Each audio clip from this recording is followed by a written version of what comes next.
the struggle continues. SANDF's daunting task at the Limpopo border. In the shadowy realms of the Musina-Pontdrif border, where South Africa's grip meets Zimbabwe's expanse, the South African National Defense Force, SANDF, faces a relentless battle against illegal migration and smuggling. This border segment, notorious for its porous nature, facilitated by a broken fence and the seasonally dry Limpopo River, witnesses countless daily attempts of crossings primarily driven by Zimbabwe's socio-economic crises. As part of Operation Corona, the SANDF's 10 Anti-Aircraft Regiment is stationed here, tasked with the formidable job of securing a 270 kilometers long border that the natural and man-made barriers have failed to seal.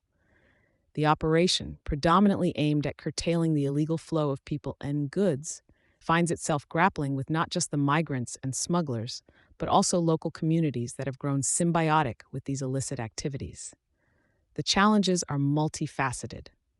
At the riverbed, a zone of sandy dunes and sparse vegetation serves as a stage for this ongoing confrontation. An electrified fence once stood here as a formidable barrier, but was left in ruins after the floods in 2000. Now, all that separates the two nations is a deteriorated fence, valued at R$37 million, which serves more as a symbolic divide than an actual deterrent. During patrol, the SANDF often stumbles upon migrants and smugglers right at the onset of their illegal journey. The majority dodge capture, retreating back to Zimbabwe, vanishing as quickly as they appeared. This cycle is a regular encounter, emblematic of a day-to-day cat-and-mouse game, as described by Major Shilangoma Malalanen, a commanding officer at the scene. He detailed the tactical maneuvers the smugglers employ, including the use of scouts positioned on elevated terrains to monitor and guide their movements effectively, counteracting SANDF strategies. Moreover, alongside the tangible troubles posed by the physical and human geography of the area, social structures within proximity of the border add layers of complexity. Informal settlements within a kilometer of the border, populated by South Africans, disrupt SANDF operations and ironically provide refuge and resources to the smugglers. These are areas SANDF cannot lawfully police, resulting in a jurisdictional gray area that benefits illicit activities.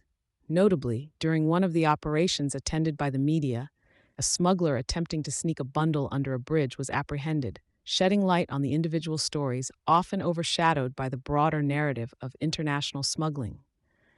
These individuals sometimes are locals trying to sidestep economic hardships, indicating a blend of desperation and opportunism fueling this crisis.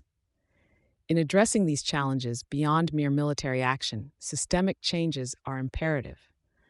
In recent developments, Home Affairs Minister Leon Schreiber announced the re-establishment of the Immigration Advisory Board to refine policies concerning migration.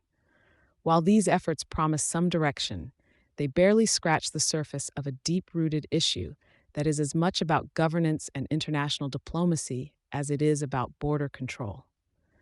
Reflecting on solutions, experts like Innocent Moyo advocate for a more concerted effort within the Southern African Development Community, SAC, to address underlying causes such as governance failure and human rights abuses in the region. Such collective action could alleviate the pressures that drive individuals to cross borders unlawfully.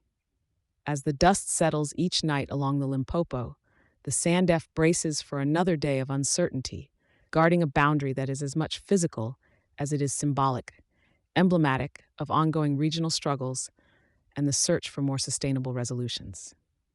Thank you for choosing Satori News.